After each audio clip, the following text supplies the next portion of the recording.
నేనైతే మీ సాయం మాడుతానండి. ఈరోజు అయితే మనం ఫ్రైడ్ రైస్ చేస్తున్నాం.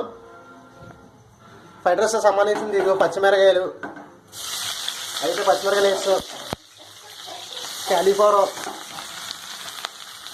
మొత్తం అయితే మనం వేస్తామండి. అయితే మనం బొంపు లేపాలి, బాగా మిక్స్ చేయాలన్నా. అసలు లేపేది బాగా బాగా బాగా ఎంత వేడిగా ఉంటే అంత బాగా వస్తుందన్న ఫ్రైడ్ రైస్. మనకు కావాల్సింది గరం మసాలా ఒకటి అన్న, టేస్ట్ వాళ్ళు ఒకటి, ఆశీర్వాద్ కారం ప్యాకెట్ ఒకటి. ఓకే, బాగా ఎంత బాగా అయితే బాగుంటుంది. క్యాలీఫ్లవర్ ఒకటి, క్యారెట్ ఒకటి, పచ్చిమిరకాయలు ఇవన్నీ బాగా వేగిన తర్వాత అన్న లైట్గా కొత్తిమీర తిందాం. కొత్తిమీర ఒకటి, కరివేపాకు కూడా వేసుకుందాం. బొంపు లేపాలా అన్న. ఓకే, బాగా వేగిందన్న. తర్వాత నెక్స్ట్ కొంచెం మనమైతే సాల్ట్ వేసుకున్నాం, బాగా చేయాలి. ఎగ్ వేసానన్నా, కొంచెం బాగా కలుపుతున్నాను. ఎగ్ వేసిన తర్వాత బాగా బాగా మనమైతే బాగా అవ్వాలి కదా, బాగా మిక్స్ చేసి వేస్తూ ఉంటే బాగా టేస్ట్గా ఉంటాయి. మనకు ఫ్రైడ్ రైస్ కూడా కొంచెం అందంగా వస్తుంది. ఓ పక్కనేమో ఫోన్ పెట్టుకుని ఓ పక్కన ట్రై చేస్తున్నా, ఎవరో లేరు వీడియో తీస్తా కూడా.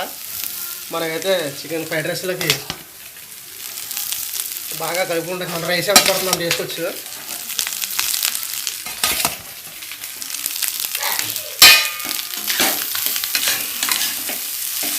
బాగా మనకు రోస్ట్ కావాలంటే రోస్ట్.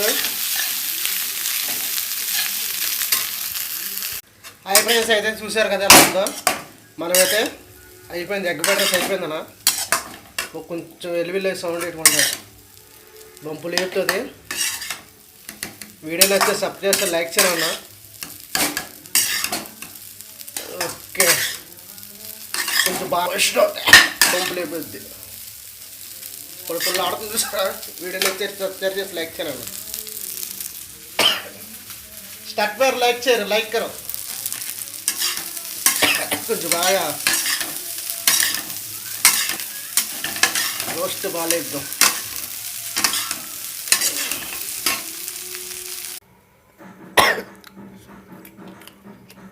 బాస్ స్పీక్ ఉందండి, లైట్గా కొంచెం కర్రకర్రగా ఉంది. కోడిగుడ్డి ఎగ్గు రైస్ పెట్టి బాగుంది. సూపర్ అన్న. క్యారెట్ అనేది సూపర్, హైలైట్ బొంపు లేపింది.